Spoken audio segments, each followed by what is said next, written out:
Olá, meninas, tudo bom? Saudade das meninas que estão aí, que faz tempo que eu não vejo. Infelizmente, estamos aqui à distância por causa da pandemia, mas não é por isso que a gente vai ficar longe de vocês.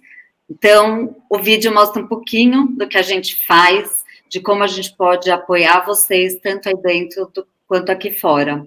Meu nome é Dainha Mendes, para quem não me conhece. Eu sou diretora do Instituto Mundo Aflora e tenho muito prazer em criar esse conteúdo para vocês com a minha parceirona e sempre com convidados especiais. Vai, Rezinha, fala um pouquinho.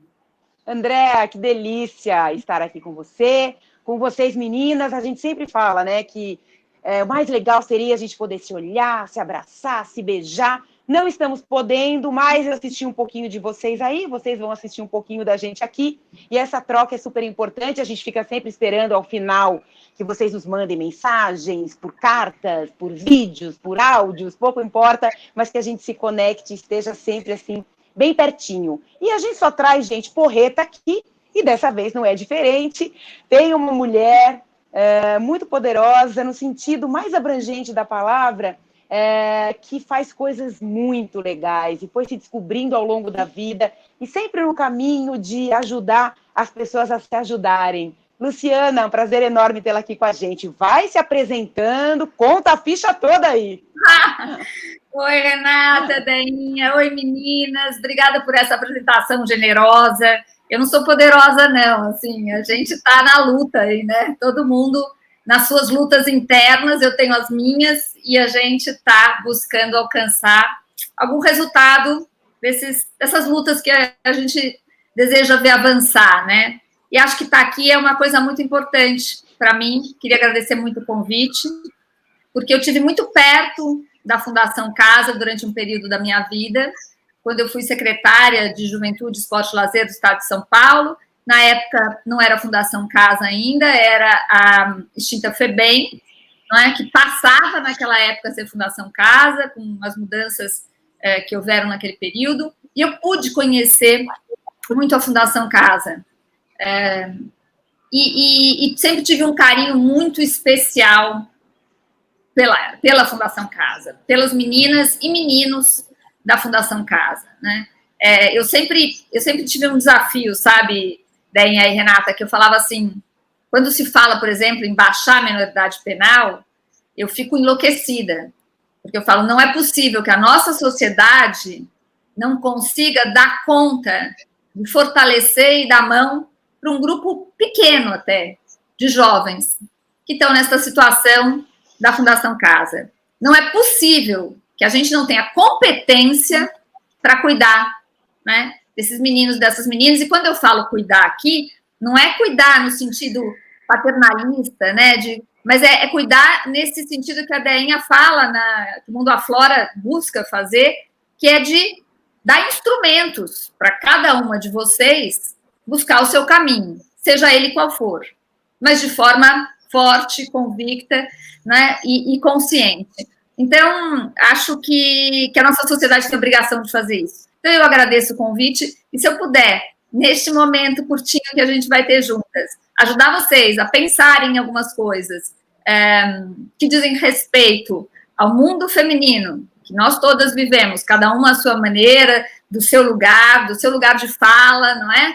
Mas que, de alguma forma, tem alguma coisa que nos une a todas aqui, que é a questão de gênero. Nós somos mulheres numa sociedade extremamente machista, né? Extremamente racista, e a gente lida com isso. Então, vai ser um prazer poder bater esse papo com vocês. E o que muitos não sabem é que a Luciana foi parte da fundação do Mundo Aflora, mesmo antes da gente saber que ele poderia existir. Conta um pouco qual foi essa ideia de levar yoga para dentro da Fundação Casa. Então, essa foi uma ideia que não foi minha. Gostaria muito que fosse, mas não foi. Na verdade, eu estava muito conectada com a questão da Fundação Casa, em especial, né, as unidades femininas. E aí eu fui procurada por uma pessoa, que é a Márcia De Luca, né, que me disse, olha, eu queria fazer uma experiência de levar yoga. E vocês sabem que tem muita resistência, né? Se tem hoje, imagina há 20 anos atrás, porque a gente está falando de 20 anos atrás.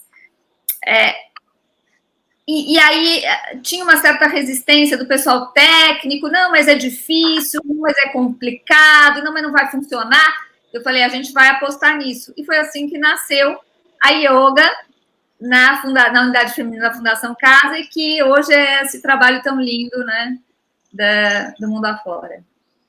É interessante, né? Quando eu falei poderosa, eu falo da palavra, né? Todas nós somos, né? Cada uma à sua maneira, com seu talento. E só de estarmos na luta, né, e pensando em humanidade, em solidariedade, direitos humanos, o feminino, discutindo, refletindo, isso nos dá, assim, um poder, e é isso que a gente quer transmitir aqui, porque todas nós temos essa capacidade.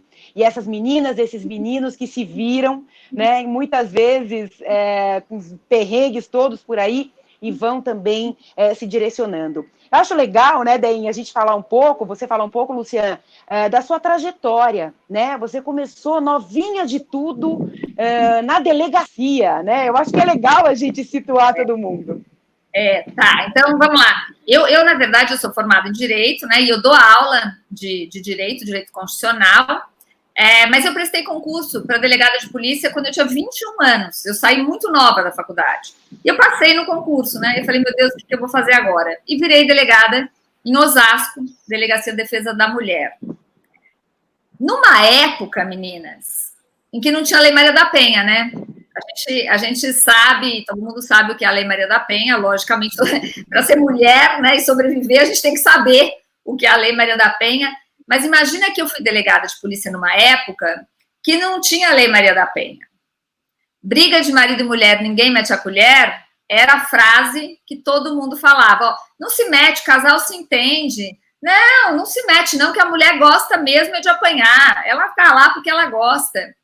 E foi nessa época que eu fui delegada em Osasco, por 6 anos, e acabei saindo. Eu brinco sempre que eu não tinha vocação para prender, eu tinha vocação para soltar. Isso sempre foi um problema, não é? Porque não dá para uma delegada ter vocação para soltar e não para prender. Então, a gente... Mas eu tomei conta, olha, aos 22 anos, eu tomei conta do Pestana, que era uma cadeia pública de Osasco com 400 homens. E a gente dá conta, né? A gente vai lá e a gente dá conta. Mas não era o que eu queria para minha vida. Eu acho que eu gostava muito da Delegacia de Defesa da Mulher, de trabalhar com as questões sociais. Porque eu acho que o que transforma não é a punição, é a conscientização, é a transformação social, é a mudança de mentalidade, é a diminuição da desigualdade social, tudo isso que, de fato, um dia vai transformar a nossa sociedade. A prisão é uma coisa, né, para as pessoas adultas, talvez necessária, mas eu acho que muito pouco produtiva e eficaz para a nossa sociedade. Eu não acredito nesse caminho como solução. E hoje, grande parte do nosso encarceramento tem, principalmente, uma causa, que é o tráfico de drogas, né? E o tráfico de drogas explora o trabalho infantil. Conta um pouco para a gente sobre isso, a exploração do trabalho infantil. Então, vamos falar de exploração de trabalho infantil, até porque hoje, como vocês estão vendo aqui, eu presido o Instituto Liberta, né? O Instituto Liberta é um instituto que fala sobre violência sexual contra crianças e adolescentes, mas com um recorte muito específico da exploração sexual infantil, que, por sua vez, é um recorte de exploração de meninas, né? Então, quando você fala, Deinha, do tráfico de drogas, acho que primeiro vamos pontuar que nos últimos 10 anos a gente praticamente dobrou, quer dizer, mais do que dobrou a população carcerária no Brasil. E o crime que mais foi responsável por este aumento do sistema carcerário foi o tráfico de drogas.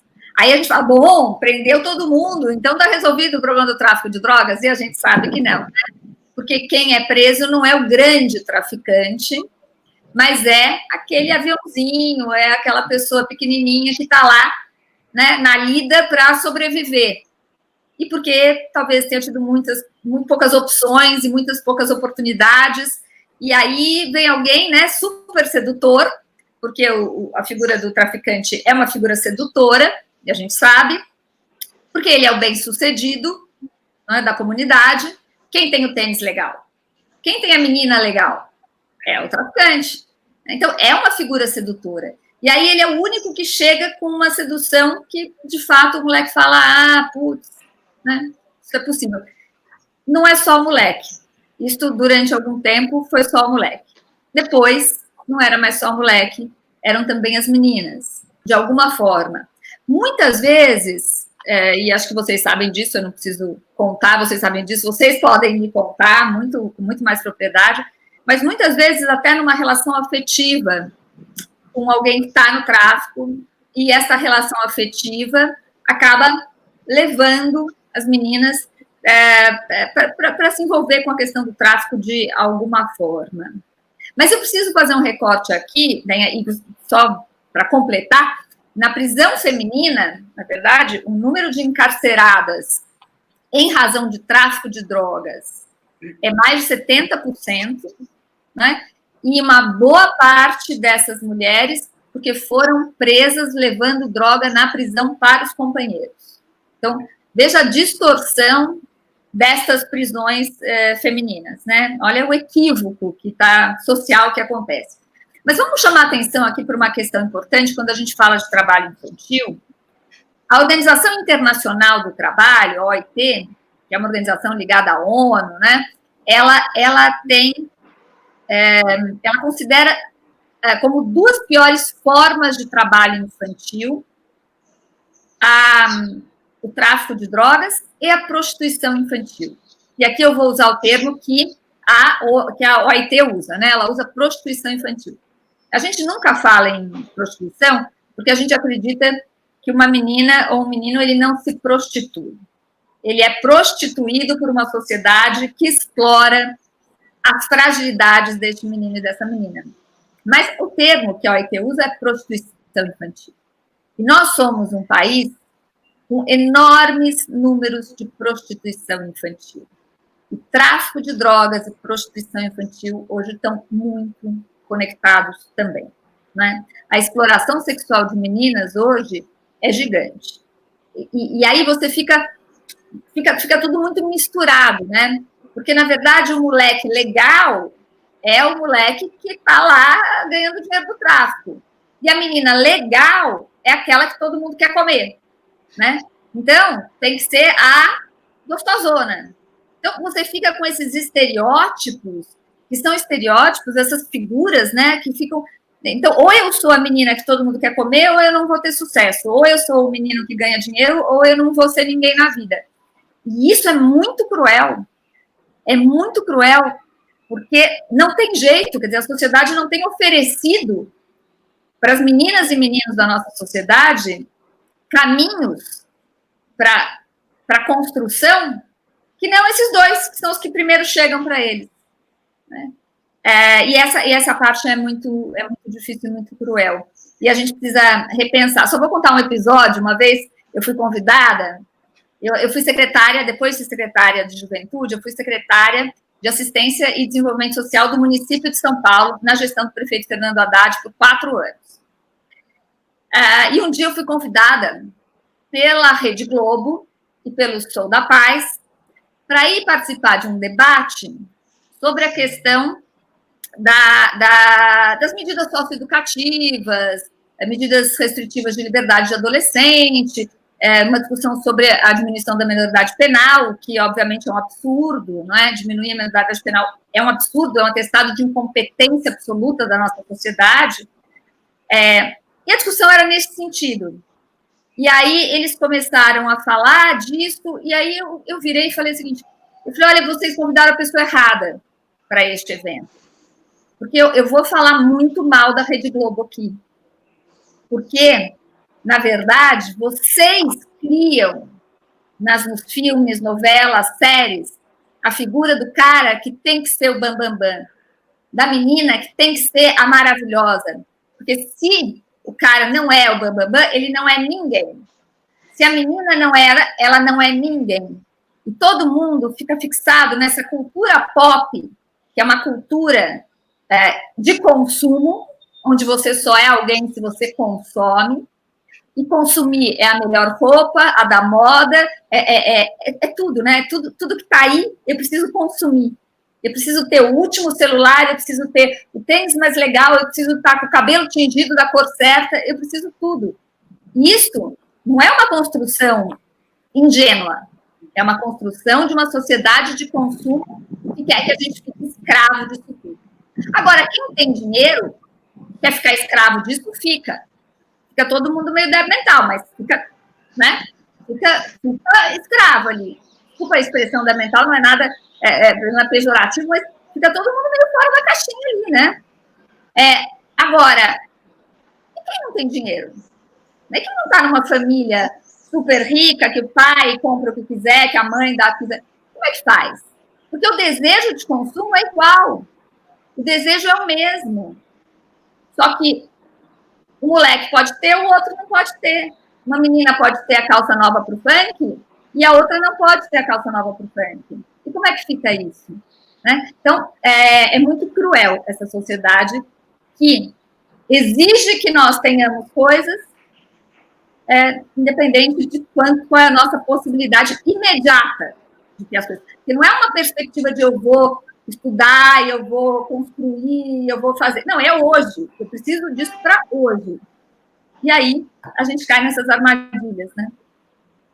Luciana, você é uma pessoa que coloca a mão na massa, né? Você esteve, então você falou que você foi delegada de uma delegacia da mulher quando não existia a Lei Maria da Penha. A frase mais dita é: em briga de marido e mulher, ninguém mete a colher. E a gente foi vendo até onde isso deriva, até hoje. Por mais avanços que a gente tenha e por mais muitas e muitas pessoas pensando, refletindo, trabalhando, atuando para que isso diminua, a gente sabe que existe sim e continua, e que o sistema de justiça não consegue conter esse ex-marido, esse ex-namorado, seja lá o que for, e existe o feminicídio, né? E isso é um crime gravíssimo, e essas derivações continuam, né? Então, essa história de você colocar a mão na massa, eu acho muito importante a gente ter aqui, muito ciente, porque faz diferença, né? Você não é uma teórica que fica ali no seu gabinete pensando, não que não seja importante, é fundamental, mas saber, conversar, ouvir, estar ali presente, como o Mundo Aflora faz, né, é fundamental. Agora, eu fico me colocando no lugar dessas meninas, né, então é muito claro isso que você falou, existe uma sociedade, a sociedade do consumo, e tem um marketing todo, uma publicidade por trás, e é isso. Se você não é a Anitta, e todo respeito à Anitta, você não é nada. Porque ou você, a Anitta, está no topo, ou você, né, está fadado ao fracasso. Como é que a gente fala, como é que a gente explica para essas meninas que tem ali o tráfico de drogas na porta da casa delas, literalmente, que o caminho mais fácil não vai ser mais fácil, que vai encurtar a vida, que vai enclausurar, né, que vai colocar ela numa prisão, privá-la da liberdade, se aliar a pessoas que visualmente, né, o cara é legalzão, não sei o quê, não é exatamente a melhor maneira de tocar a vida. Como é que a gente fala se não se oferece nada além disso para essas meninas? Essa é a pergunta do milhão, né, Renata? Se eu souber responder isso, eu resolvo o problema do mundo, né, meninas? Fala sério. Mas a verdade, Renata, é que eu acho que só tem um caminho, que é a consciência. E não é uma frase, não é um programa, mas é a gente trabalhar o empoderamento. Eu não gosto dessa palavra, tá muito gasta, né? Empoderada. O empoderamento no sentido mais verdadeiro, que cada um se conheça e conheça os seus desejos. É muito difícil, gente. Nem a gente adulta não consegue se separar de todos esses apelos que estão à nossa volta. Mas eu acho que o grande esforço é a gente conseguir olhar para a gente e tentar falar, e aí para todo mundo, sabe? Tenha você nascido onde você estiver, se você conseguir olhar para você, pensar o que você quer de verdade, não o que está sendo imposto, tentar pensar que caminho que você traça para chegar onde você quer estar. E não ficar com esses imagina, né, com esse ideal de que você tem que ser alguém super mega importante, mas que você só tem que ser feliz dentro das suas possibilidades, e ser feliz é estar em paz, não é? Aqui não é nenhuma pregação religiosa, mas que nem religiosa eu sou, mas é estar em paz consigo, não é? Porque, de fato, olha, é um prazer, eu estava ouvindo, né, a abertura dessa conversa, do Mundo Afora, e tem uma menina cantando lindo, um rap, né, dizendo que a minha liberdade não tem preço. Quando a gente entende que a nossa liberdade não tem preço, eu acho que ela estava falando, essa menina estava falando de uma liberdade, que é o que a gente chama no jeito de liberdade externa, né? É a liberdade mesmo, de circulação. Eu posso ir e vir para onde eu quiser, porque eu sou livre fisicamente. Mas eu acho que a gente também tem que pensar na nossa liberdade interna. É quando a gente constrói a nossa liberdade interna que a gente consegue se livrar das amarras e das armadilhas que podem nos levar para esta prisão real, verdadeira, né? Que vocês, meninas, estão vivendo agora. Gente, nada disso é fácil, nada disso é simples. Vocês e tantas outras meninas, Brasil afora, vivem uma situação de extrema violência. Tem uma violência que é a violência sexual, que é o que o Liberta trata, e eu tenho dito que a gente vive uma epidemia de violência sexual contra crianças e adolescentes no Brasil. A gente está vivendo corona, é terrível, mas há muito tempo a gente vive uma violência sexual contra crianças e adolescentes. Eu tenho falado disso em todos os espaços que eu vou, e não tem uma situação, seja nas pessoas mais ricas, nas pessoas mais pobres, que uma mulher, não vire para mim e diga, pois isso que você está falando é muito importante, porque eu vivi, quando eu era criança, uma situação de abuso. Ou porque a minha irmã, ou porque eu tenho uma amiga, ou porque... né? Então, a gente está falando de coisas que nunca foram registradas. Vamos dar um dado aqui.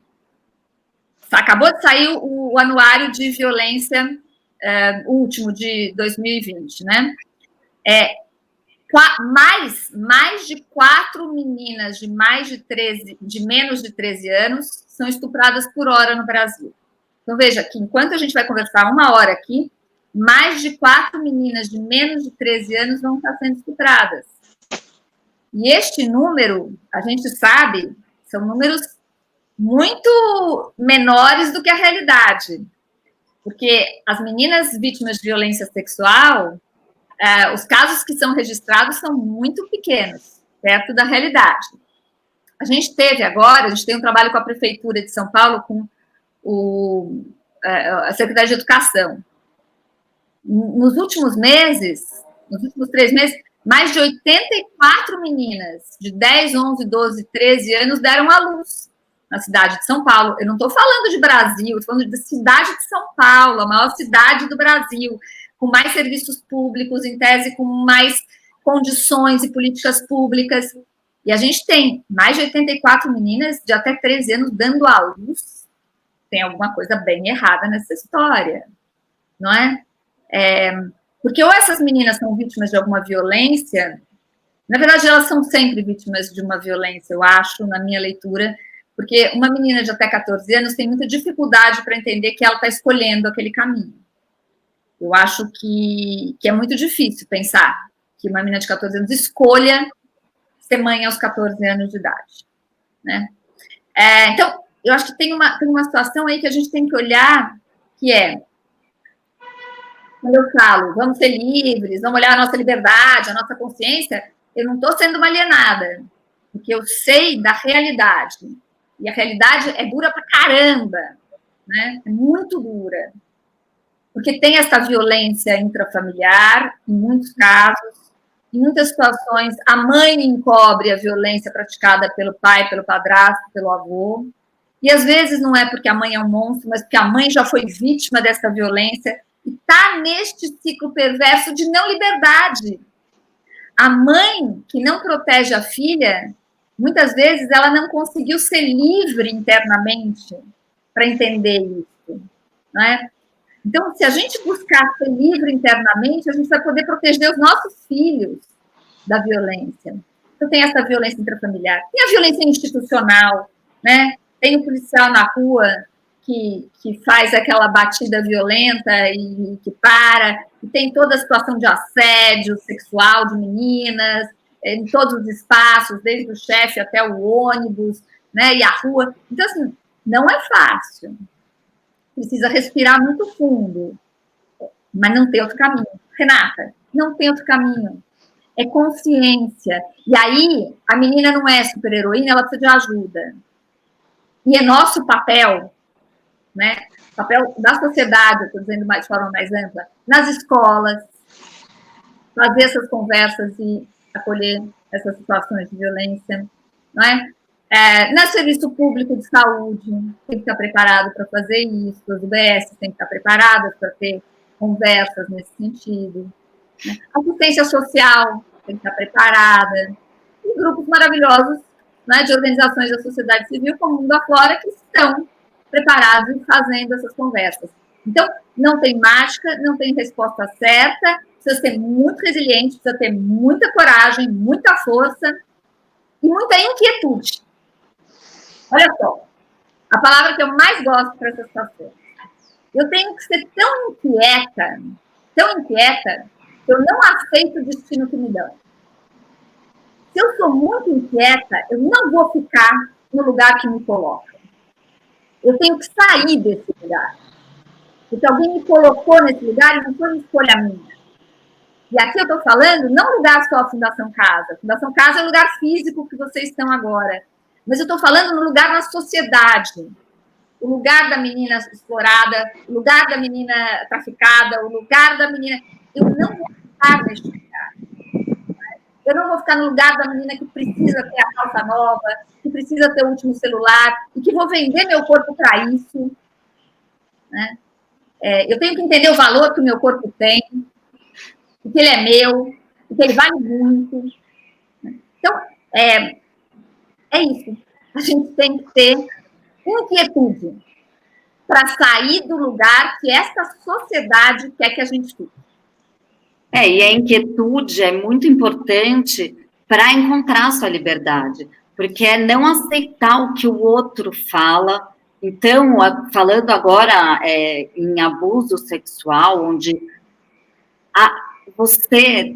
se você não acha certo, se você não está confortável, não, saia daquele espaço. E isso, falar o não deixar a pessoa te ameaçar. Eu sei que é complexo, mas você se escutar, se ouvir. E eu acho que é conversar sobre esse assunto. Eu acho que falta a sociedade conversar sobre esse espaço da mulher abusada sexualmente, psicologicamente, explorada. Então, sempre nos colocaram nesse espaço. E a liberdade... Inclusive de culpadas, né, Denha? Porque Sim. Acho que um dos problemas é isso. Um dos lugares que nos colocaram como mulheres se você sofreu uma violência sexual, você é culpada. E a gente precisa sair desse lugar. Porque a gente nunca, jamais, em tempo algum, é culpado por uma violência sexual. Sim. O não, né? Tipo, a culpa não é sua. Independente se você estava de batom vermelho, né? Que a gente já apresentou um vídeo de uma influenciadora que chama Juju, há um tempo atrás, para algumas das meninas. Então, assim, não é porque você está de batom vermelho, de calça justa, de barriga de fora. Você pode ser quem você quiser, se vestir do jeito que você quiser, falar o que você quiser. Então, a mulher... eu estava escutando outro dia uma comediante falando, todo mundo sempre acabou me apontando porque eu falava muito palavrão. E acabavam entrando em situações de abuso sexual falado, né? Que é tem um termo isso, né, Lu? Tem, grooming, né? Eu acho que acho que é isso. Eu acho que é. E é isso, a gente pode ser quem a gente quiser, e dos espaços, né? Todos os espaços são de todo mundo. Não existe, esse espaço, ou esse bairro, esse lugar, essa vaga de emprego, espaço de todo mundo. Eu sei que é desigual, por isso que o Mundo Aflora existe para diminuir esse gap de desigualdade, né? Mas essa liberdade é realmente incrível. E como os homens costumam colocar as mulheres e as meninas, principalmente, nesse espaço de submissão, né? Quais são as principais palavras? Você que conversou bastante e estudou sobre isso, como é que é feita essa guerra psicológica para colocá-la nesse espaço? Então, vamos falar de algumas coisas. Primeiro, antes que eu esqueça, você falou do vídeo da Juju, mas você já deu para as meninas assistirem Um Crime Entre Nós, documentário? Eu preciso, acho que eu vou conversar logo depois desse nosso papo. Meninas, é o seguinte, vai ter chamada oral depois. Meninas, é Dein e Renata. Dein e Renata vai ter chamada oral de Um Crime Entre Nós. Um Crime Entre Nós é um documentário que o Instituto Liberta fez, junto com o Instituto Alana, falando justamente sobre essa questão do lugar, da violência de gênero. É muito importante vocês assistirem. Não porque vocês não conheçam, mas porque a gente precisa aflorar essas questões, falar sobre essas questões, até para ajudar nesse processo de consciência e de inquietude e de não deixar a gente ficar nesse lugar que querem colocar a gente. Então, isso é uma primeira coisa, só para não perder a chance de falar de Um Crime Entre Nós. Mas a questão da violência sexual, do abuso, né, eu acho que tem algumas estratégias muito bem feitas pelo mundo masculino e a gente acabou caindo. E uma das estratégias é a fala de que a mulher não é amiga de mulher. Vocês já ouviram isso? Mulher é uma balela, né? Que é uma balela.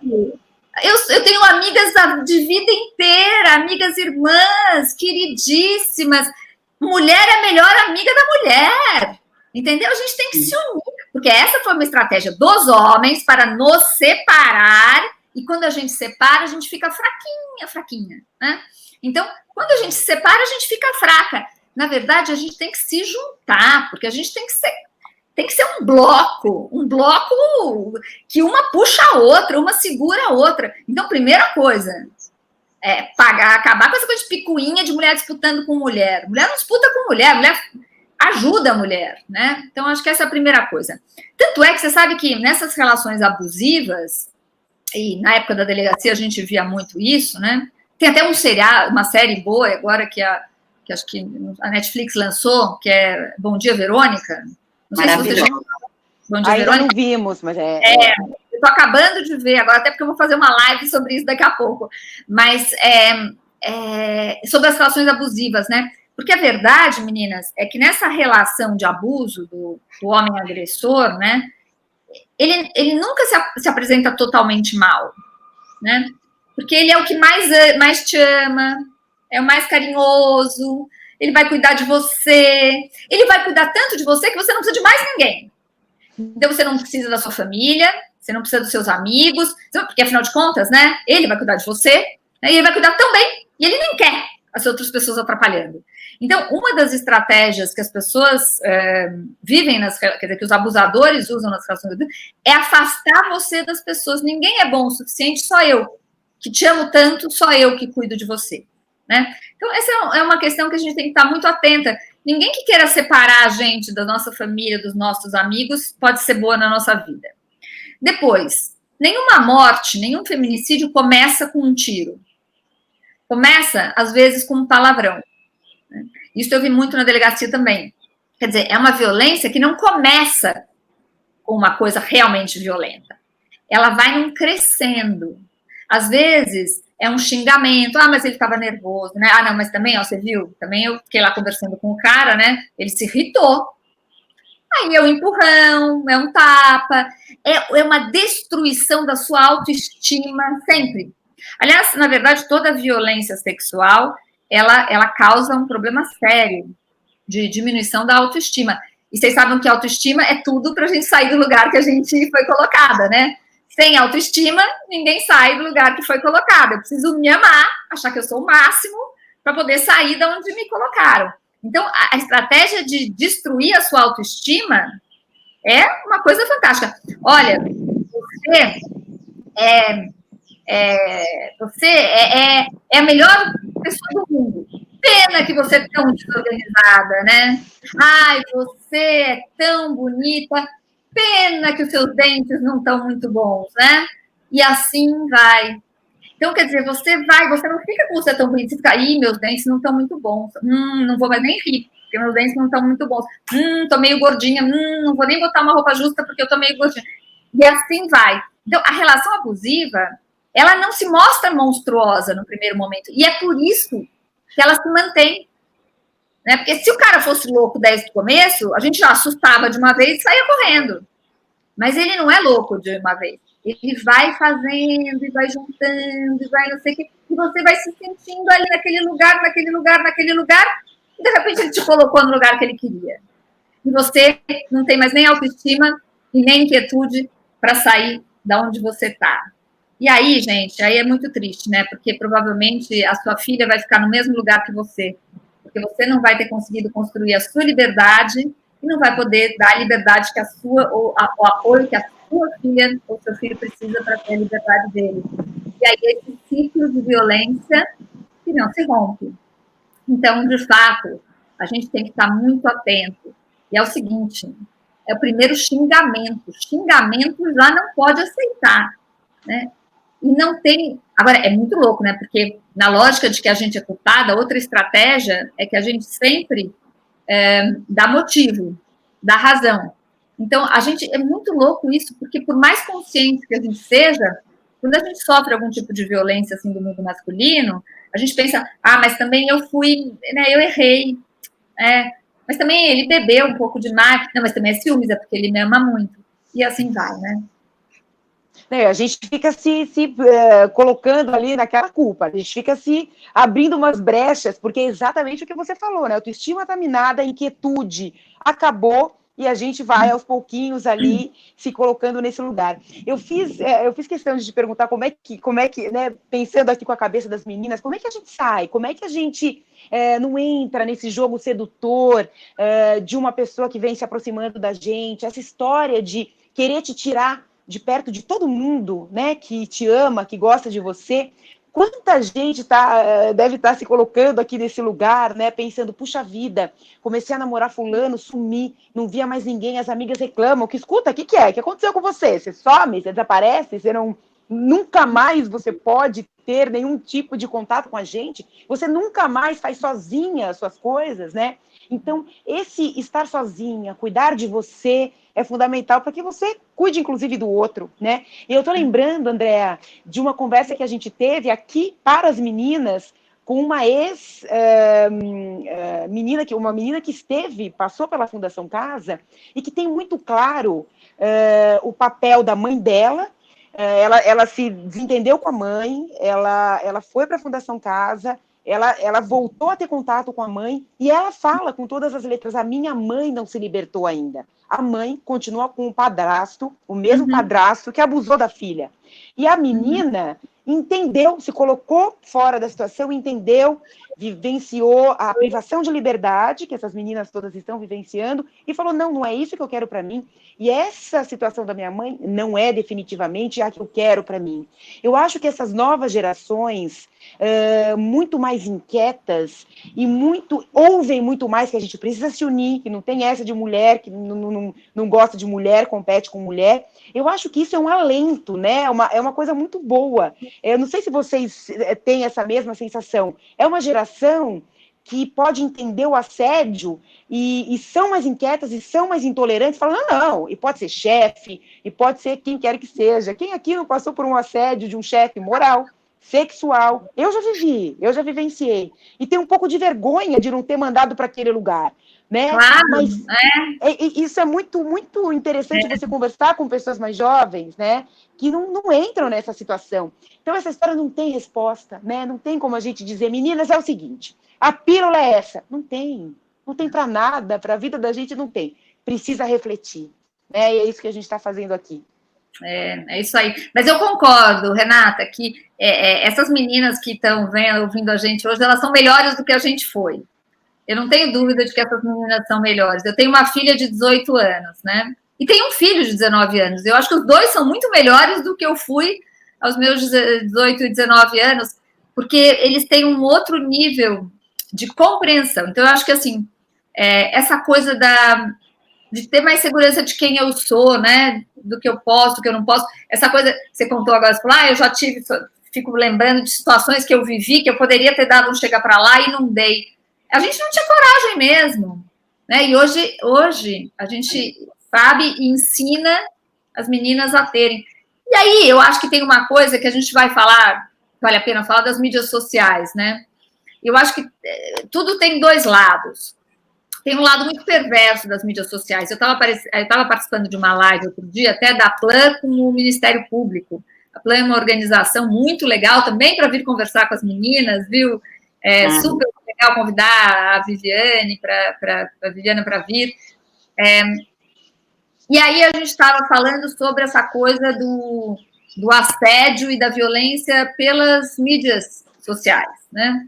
O número de meninas no mundo agredidas, assediadas, xingadas nas mídias sociais é muito gigante. E aí, na verdade, o evento era para dizer como é que as meninas se protegem disso, como é que a gente acaba com isso. E aí a minha reflexão nessa conversa foi: não dá para acabar com isso no mundo virtual, tem que acabar com isso no mundo real, porque a hora que acabar com isso no mundo real, isso vai se refletir no mundo digital. Mas voltando ao meu raciocínio, eu acho que tudo tem dois lados. Então, tem um lado que é o da superexposição, e que é perverso, e que é isso que a gente está vendo da depressão causada por esses padrões, inclusive, de beleza absolutos, de felicidade absoluta. Ninguém é infeliz nas mídias sociais, né? Todo mundo é lindo, feliz, né? Todo mundo é rico, todo mundo é incrível, todo mundo é... Então, assim, é muito cruel isso para as pessoas normais como nós, né? Todos. Então, para além disso, tem uma coisa que tem alguns movimentos que foram fortalecidos e crescendo com as mídias sociais. Você tem o movimento do Me Too, que são de mulheres que começaram a se unir. Olha só, o que é o Me Too? É uma mulher que virou e falou assim, eu quero chamar mais mulheres que já sofreram algum assédio ou alguma violência sexual e que vem contar para mim. E começou todo mundo a contar, todo mundo... E aí, quando você começa a abrir essa caixa, começa a sair tanta coisa. E aí tem uma mulher da França, uma mulher da Espanha, uma mulher do Brasil, várias mulheres de todos os lugares do mundo falando do mesmo problema. Então, eu acho que as mídias sociais e a internet, ela é um instrumento muito poderoso para isso, Renata. Para que as meninas tenham mais consciência do que a gente tinha na época. Que a gente conversava com 4, 5 amigas aqui, fechadinho, cada uma contava a sua historinha. Hoje, se eu contar a minha história na internet, vão ter milhares de mulheres que vão se juntar a mim para contar a história. E aí eu vou entrar numa proposta que eu venho fazendo, que é o seguinte, eu acho que a gente tem falado até mais sobre assédio, violência de mulheres, mas não de meninas. Sim. E as meninas precisam denunciar as violências que sofrem. Meninas precisam denunciar, né? Porque se as meninas denunciarem, talvez mulheres não sofram.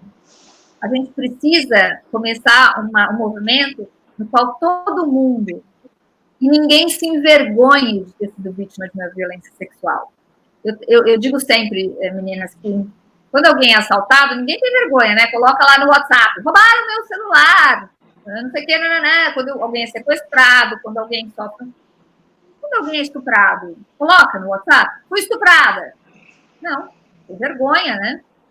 Ou uma criança abusada, se meu filho sofreu um abuso, eu vou proteger, né, esse meu filho, entre aspas, porque eu vou dizer, não, eu não vou expor o meu filho.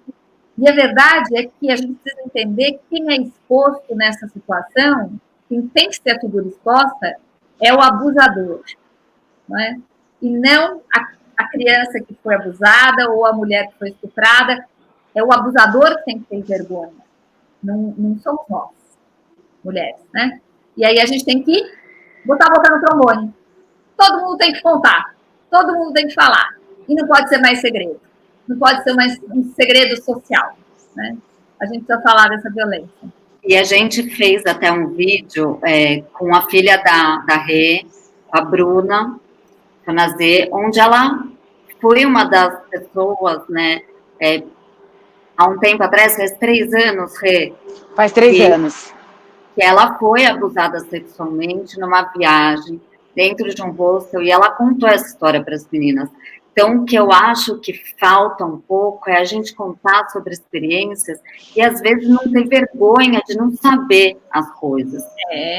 Se sentiu desconfortável, chama uma amiga, conversa com uma outra pessoa, pergunta se aquilo é normal, né? Se aquilo é comum. E se você não ficou confortável com a resposta, procura outra, porque essa conversa, falar sobre o assunto, é muito importante.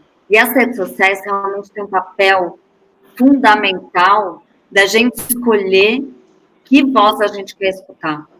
Porque eu tenho eu sigo majoritariamente mulheres, e os homens que eu sigo são homens que estão fazendo essa desconstrução do machismo, do racismo, estão se enxergando nesse lugar do agressor, da cultura que ele foi criado na agressão.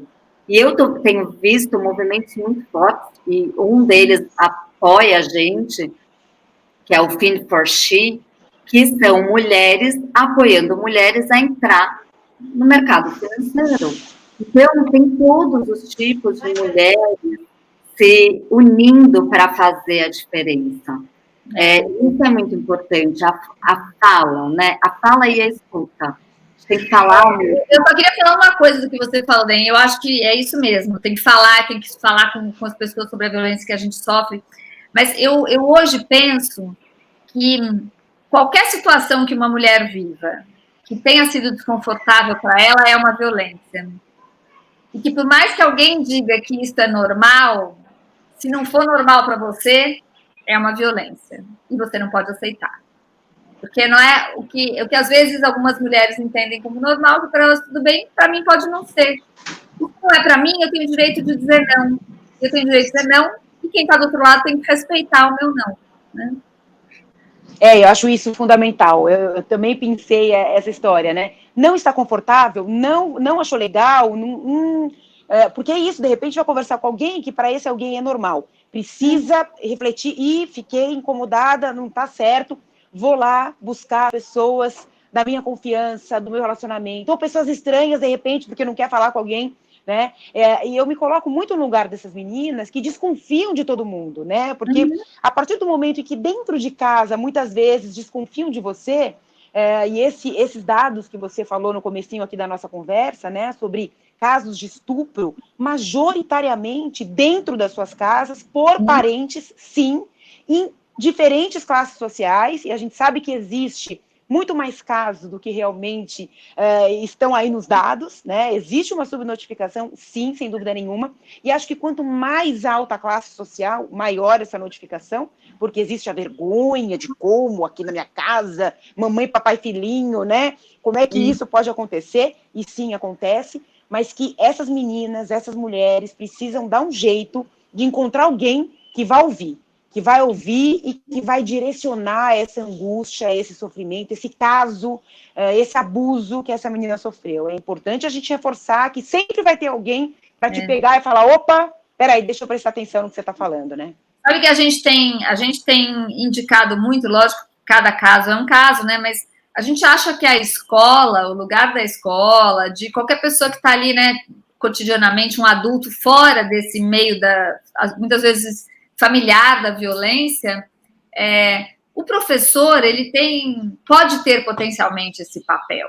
A gente acredita muito, está investindo muito, que a escola tem que ser esse lugar, meninas, para vocês poderem falar sobre isso, né? E tem que falar sobre isso em algum lugar, mas eu concordo, Renata, se não for escola, seja uma vizinha, né? Seja uma tia, sempre tem alguém que vai acreditar e vai te apoiar. Sempre tem. Precisa ter coragem. Eu queria falar só rapidinho sobre a história. Você falou das meninas menores de 13 anos que deram à luz, né? Tem um problema muito sério da gravidez na adolescência no Brasil, onde são abusos porque a gente não tem o corpo preparado para ter filhos muito cedo. e o casamento também, né? Então, acho que eu queria que você falasse, a gente bateu um papo há um mês atrás, mais ou menos, e a gente falou sobre isso, né? Da criança, porque é uma criança, casando, com a autorização dos pais. Eu queria que você falasse um pouco dessa dinâmica da família feliz. Então, a gente tem... Eu comecei essa conversa falando desse país extremamente machista que a gente vive, não tem como fugir disso, isso está claro, né? E aí, esses dados de estupro que eu dei para vocês, de meninas, o dado de que nós somos o 4º país com maior número de casamentos infantis de meninas, e nós somos o 2º país com maior número de meninas prostituídas. Então, veja que tudo isso está no mesmo bolo, está na mesma lógica. Em 2017 ou 2018, não tenho certeza, apareceu uma lei, foi promulgada uma lei que proíbe o casamento de meninas de menos de 16 anos, mesmo que o juiz autorize. Ou seja, mesmo que o juiz diga que pode casar, se for menor de 16 anos, não pode casar mais. Mas podia antes.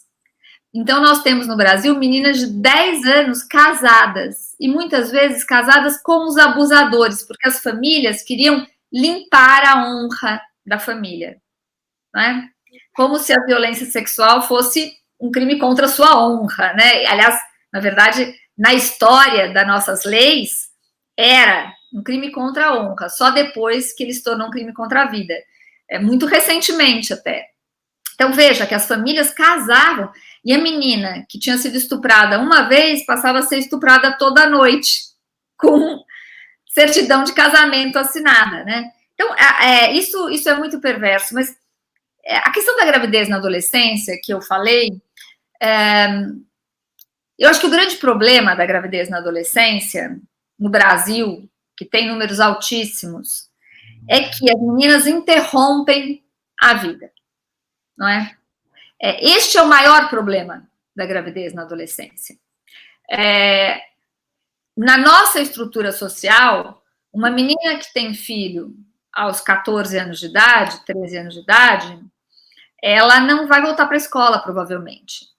No Brasil, 18% do índice de evasão escolar, de meninas que saem da escola, é em razão da gravidez na adolescência, né, da gravidez precoce. Porque essa menina, ela vai ter filho, a escola não está preparada para ficar com essa menina nessa situação, não sabe ficar. Depois ela tem o filho, ela não tem com quem deixar, porque não tem creche, e não tem quem cuide, então ela vai ficar presa cuidando. E quando acontece isso, ela não volta para a escola. Se ela volta muito tempo depois, e perde o pé, né, das coisas. E aí, essa menina não se capacita, porque às vezes ela nem acaba o ensino formal. Quando ela não se capacita, ela vai ter um problema para quê? Para entrar no mercado de trabalho. Ela só vai conseguir subemprego, né? Ou então, mais provável até, em muitas situações, ela vai ter que se submeter à situação de prostituição, porque ela precisa sustentar o filho, né? Então ela vai ficar submetida à prostituição porque ela não consegue um trabalho, não consegue se sustentar. Então, ou ela vai se prostituir, porque não tem outro caminho, ou ela vai arrumar um companheiro que sustente ela e os filhos, e vai ter outro filho. E esse sustentador vai ser o dono dela. E aí, a lógica da violência doméstica, porque quando a mulher não consegue pagar as contas, ela está presa em alguém ou em alguma situação. E a menina que tem o filho cedo, dificilmente vai conseguir pagar as contas dela. Se ela pudesse ter o filho, continuar estudando, mas a gente sabe que não é essa a realidade brasileira. Então, tem que esperar, tem que se cuidar, tem que ter essa consciência, essa liberdade. A gente sabe que muitas meninas escolhem ter filho cedo. Por quê? Porque muitas vezes na comunidade, a menina grávida, ela tem um outro status naquele momento. Ela alcança alguma coisa. É como assim, tem tanta falta de perspectiva de vida, de construção de caminho, que, bom, eu vou ter alguma coisa meu. O que é alguma coisa minha? É meu filho. Às vezes, pede uma relação com um da comunidade que ela gosta, então ela tem uma relação de amor com esse filho. Não seria mal se isso não fosse para preencher um vazio, de uma falta de perspectiva, que vai ficar muito maior, porque a hora que ela tiver o filho, que ela estiver presa nesse filho, que esse menino tiver ido embora, né? E que ela ficou sozinha com esse filho, ela está amarrada numa situação que ela não pode sair mais e vai ficar cada vez mais difícil de, com toda a inquietude do mundo, conseguir construir um outro caminho. Então, assim, a consciência sobre a hora de ter um filho é muito importante para todas nós. Mas para as meninas que estão numa vulnerabilidade social maior, as meninas da comunidade, é muito mais sério. Né? Porque se a minha filha tiver um filho aos 16 anos de idade, eu vou ajudar a cuidar, ela vai continuar na escola, a gente vai dar o suporte necessário, ela vai se formar e vai se empregar. E se ela não quiser casar, nunca mais ela não precisa casar. Não é o que acontece com a realidade da maioria das pessoas no Brasil. Né? E é para essa realidade que a gente tem que olhar. Gente, é assim, é muita coisa que eu acho que a gente precisa falar, e a história da gravidez, as meninas realmente acabam ficando grávidas muito cedo, às vezes não tem família e quer constituir uma família e ter aquilo, né, que ela nunca teve, só que às vezes elas não sabem como ter uma família, né, porque elas não tiveram essa referência. E porque elas são muito novas, Dainha. Não é a hora, né? Sem dúvida, não é. Elas não sabem nem cuidar delas, né? Olha, eu tô falando isso aqui, eu fui mãe com 15 anos, eu engravidei do meu primeiro namorado, meu primeiro beijo na boca. Eu sabia o que eu estava fazendo, mas não me aproveitei daquela relação, não foi algo prazeroso, ai que legal. Não, eu realmente engravidei porque não usei métodos contraceptivos, não era hora. Hoje está tudo maravilhoso, a Bruna é maravilhosa, tem 29 anos, é dona do nariz, se vira, se cuida, se banca, mas exatamente, eu lembro muito bem, os pais do pai da Bruna, né, o pai principalmente, que era uma pessoa meio assim, meio não, completamente machista e tal, e a mãe também dele, não, e agora? Não, e agora...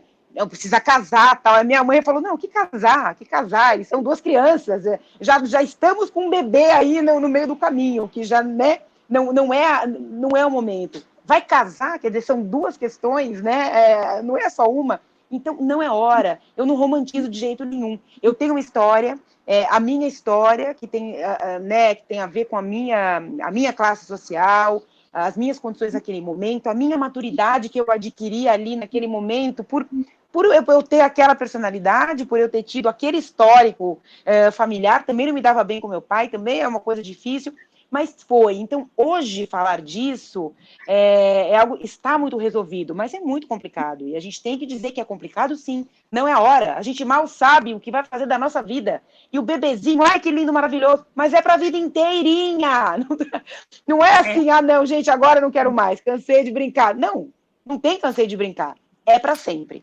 E, invariavelmente, por mais maravilhoso que seja o pai, o adolescente junto, a pessoa mais velha, não sei, é a mulher ali, gente. Umbigo com umbigo é a gente. Então, vai ficar no nosso colo e é isso, e não é o momento. Então, não ache que você vai ser poderosa, porque vai ser grávida, aí vai com barrigão, ostentar aquela barriga maravilhosa, olha que lindo.